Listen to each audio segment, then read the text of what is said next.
School के कार्यक्रम में पहुंचे भाजपा के राष्ट्रीय महासचिव कैलाश विजयवर्गीय ने एक बार फिर आम जनता को अच्छे खान पान की नसीहत दी। इसके साथ ही उन्होंने कहा कि भारतीय रसोई घर में कई औषधियां हैं, बस जरूरत है उन्हें पहचानने की। उन्होंने कहा कि पूरे देश और दुनिया में एक महामारी का प्रकोप जारी है, जिससे हम सब अनभिज्ञ नहीं हैं और कई बार भी इससे पीड़ित हैं। और जीवन में जब भी ऐसी कोई चुनौती या परिस्थिति आती है तो इंसान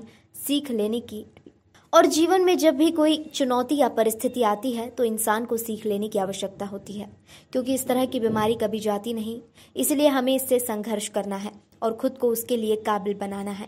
साथ ही उन्होंने कहा कि वैक्सीनेशन से हम बीमारी से बच सकते हैं, लेकिन यह बीमारी हमारे पास न आए, इसके लिए सभी को अपने इनर पावर को बढ़ाना होगा। हमारे विमल तोड़ी जी जो इंदौर के बहुत ही अच्छे उद्योगपति हैं और सामाजिक क्षेत्र में हमेशा साथ में रहते हैं, तो लक्ष्मी नारायण की जोड़ी यहाँ मंच पर है, तो एक बार ताली बजाकर इनका भी स्वागत करें। रमेश जी, नीरज जी और उपस्थित इस विद्यालय के सभी शिक्षक शिक्षिकागण, प्यारे बच्चों, हमारे यहाँ इस देश के अंदर, और इस देश ही नहीं सारी दुनिया के अंदर अभी एक महामारी चल रही है। आप इसके लिए हमें अपना इनर पावर बढ़ाना पड़ेगा, हमें उससे, क्योंकि दोनों रहेगी, बीमारी भी रहेगी, आप भी रहेंगे। यदि आप कमज़ोर हुए तो बीमारी आपको हरा देगी और आप ताकतवर हुए तो आप बीमारी को हरा देंगे। इसके लिए बहुत ज़रूरी है कि हमारा नियमित जीवन हो, हमारा खान पान कैसा हो, इसका निर्धारण हम करें परिवार में बैठ के, क्योंकि बड़ी संख्या में महिलाएं हैं यहाँ पर। तो हमें क्या खाना चाहिए, बच्चों को क्या खिलाना चाहिए, परिवार के लोगों को क्या। बीमारी को हराने के लिए बहुत जरूरी है कि जीवन नियमित हो और खान पान का निर्धारण हो। साथ ही उन्होंने एक बार फिर मैदे को बच्चों के लिए जहर बताया। उन्होंने कहा कि आजकल जितने भी जंक फूड आते हैं वह सभी मैदे से बने होते हैं, जिससे बच्चे काफी पसंद करते हैं। इसीलिए मैदे की जगह आटे से बनी हुई चीजों का उपयोग करें। साथ ही उन्होंने कहा कि व्यायाम और प्राणायाम को लेकर इसका अभ्यास करने से अंदरूनी ताकत बढ़ती है, इससे रोग प्रतिरोधक क्षमता का भी विस्तार होता है। साथ ही उन्होंने कहा कि हमारे सभी मसाले एक तरह की मेडिसिन हैं और पूरे विश्व में सबसे ज्यादा मसालों का उपयोग सिर्फ भारत में होता है, लेकिन उसके औषधीय गुणों को बचा कर रखने का तरीका भी महिलाओं को ध्यान रखना होगा और कोशिश करें कि जो भी मसाले पकाएं उसका औषधीय गुण समाप्त न हो।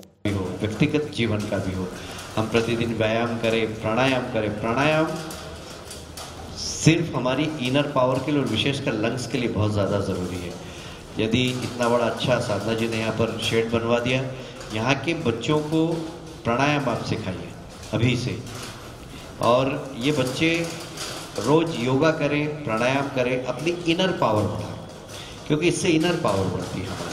तो बहुत ज़रूरी है कि आने वाला समय जो चुनौतीपूर्ण है उसका सामना करने के लिए हम सब मिलकर एक दूसरे की मदद करें, एक दूसरे का सहयोग करें और अपने से प्रारंभ करें, अपने परिवार से प्रारंभ करें कि मैं आज से मैदा नहीं खाऊंगा या नहीं खाऊंगी।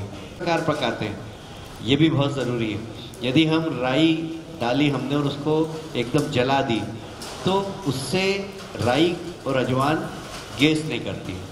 यदि आपने उसको डालने पर जला दिया तो उसके सारे जो मेडिसिन तत्व खत्म हो जाएंगे। तो किस प्रकार पकाना, ये मेरे को आगे महिलाएं बैठी इसलिए उनको बता रहा हूँ मैं कि इसका बहुत ध्यान रखना है। आजकल आप लोग कम भोजन पकाते हैं घर में, आजकल सर्वेंट होता है, तो सर्वेंट को समझाना है कि भाई राई जीरा इतना पकाना है कि जले नहीं, अगर जल जाएगा तो इसका मेडिसिन तत्व खत्म हो जाएगा। नीरज जी, तो ये आप इतना अच्छा सोशल वर्क कर रही हैं, सोशल वर्क के साथ समाज के अंदर आज जो सबसे बड़ी चुनौती है इस महामारी से संघर्ष करना। विद्यालय है तो विद्यालय से हम प्रारंभ करें, किचन से हम प्रारंभ करें और समाज को मजबूत